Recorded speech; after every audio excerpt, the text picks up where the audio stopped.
another one. All right. The question is, which this question is actually like 2 months old because it was my good friend Leanne who asked it, but we didn't answer like all of them because there are so many questions. So so this first question is right.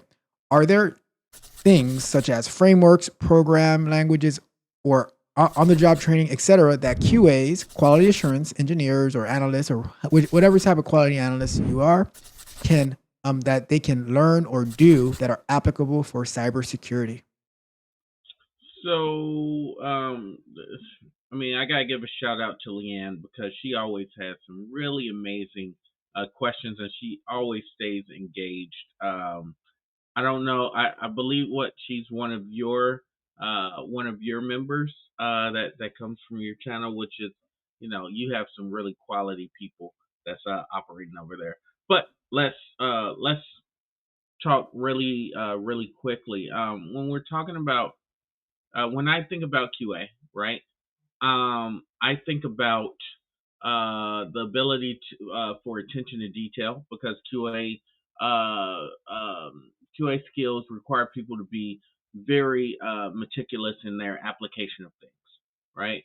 Um, we also when we start talking about programming and learning different languages, um, I think that Python just not because it's a superior programming language, it's object oriented, but just for the pervasiveness of it within the field of not only cybersecurity, but it just being kind of one of those really nice to haves and very much talked about that may help a person that's getting involved or that's transitioning from QA into the cyber role may be able to add some benefit. WASM, that's WebAssembly language or WebAssembly.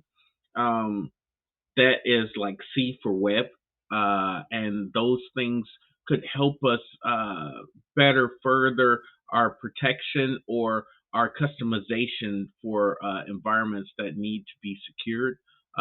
Go is another thing that's really being it's because of the prolific nature of Go and how effective it is.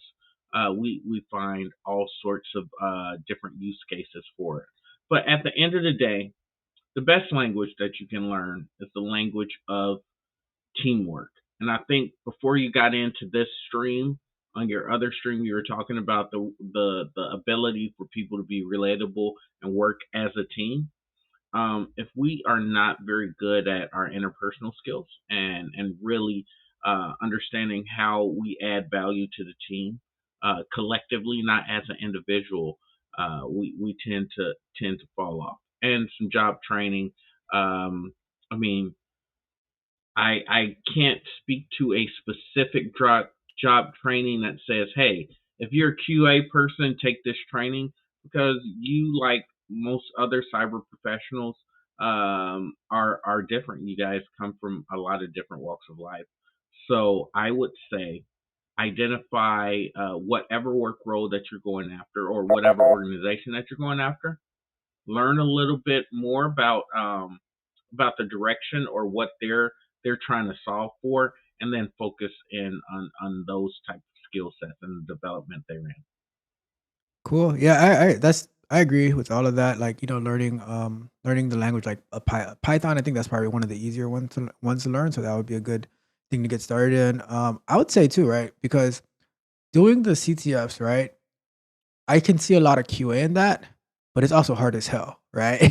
So, because I'm like, man, Hard? What you mean? What do you mean hard? like I research and I search for bugs and stuff like on a daily basis, right? But this is a whole new ball game. So I think that doing the CTFs is a great opportunity to get your mind around like not necessarily bug searching, right? But vulnerability Critical searching, thinking. critical thinking, but Yeah. also searching for vulnerabilities because that's a different type of bug that you're searching for, right? Mhm. And then I would also say like start learning the tools that you're going to be using in cybersecurity as QA because like at my job we use Sumo Logic, right? I it's very it's similar Okay. to Splunk, right? Mm-hmm. But although like you can get like those trials and stuff like that, but what we're going to be doing on this channel on Thursday is I'm going to set up Grafana, right, the open source one, and I'm going to use Mm-hmm. the rock paper scissors game challenge from Chaos Camp to log what's happening in there into Grafana.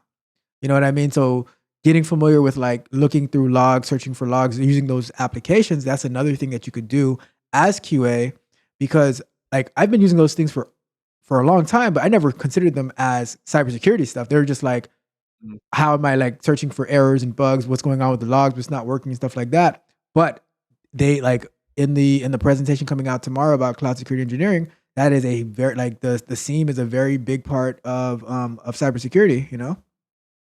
Seams are absolutely the foundation when you're talking about working inside of a security operations center or a SOC.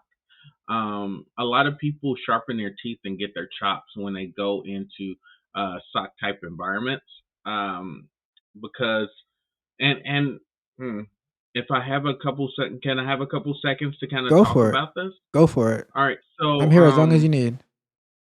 awesome. I in preparation for this QA, I reached out and talked to some junior analysts on the teams that I'm supporting, and I wanted to know some of the things that they were experiencing as people who who were quote unquote purpose built for cybersecurity. Like they went to school, they went through training because their mission is to defend national assets, right?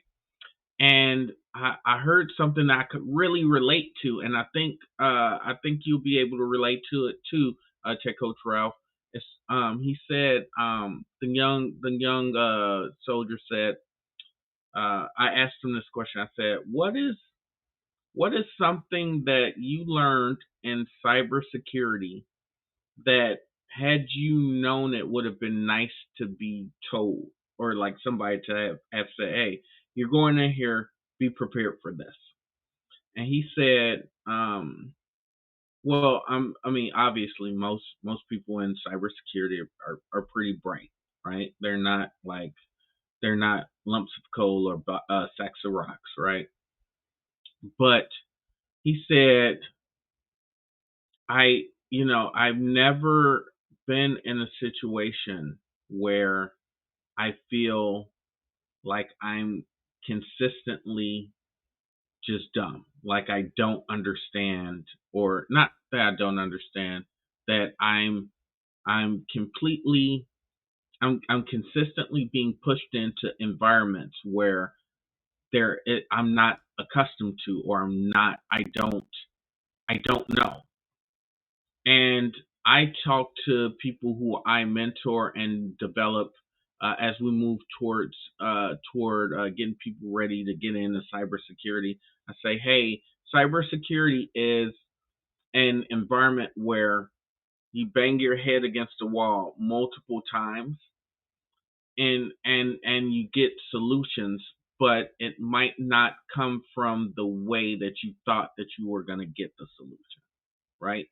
Hmm. So and also the young man talked to how these disparate technologies, or these disparate understandings, or things that you came into contact with, actually do feed into the overall understanding within our field.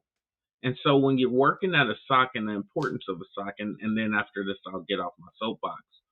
um, First of all, the people who were kind of pioneering cybersecurity are the graybeards of IT, right? And if They've we seen it all, right? understand, right, if we understand that, then we understand, well, when you get your first IT job, where are you typically going?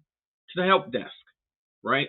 Hmm. Well, if we follow this logic, then we can also understand that the SOC environment is important, because that is kind of like the help desk for cybersecurity.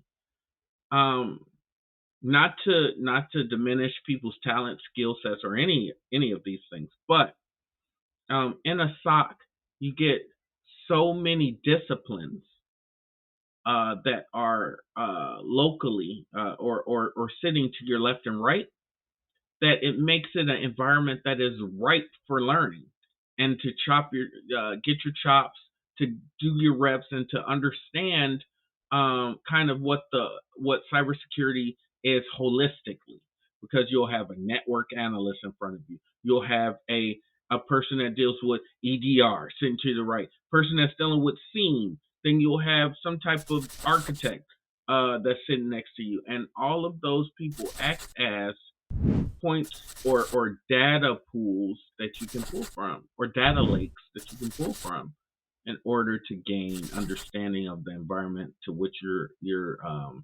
beginning to get involved with. And that's my TED talk. Awesome. Awesome. All right, let's wrap up this question.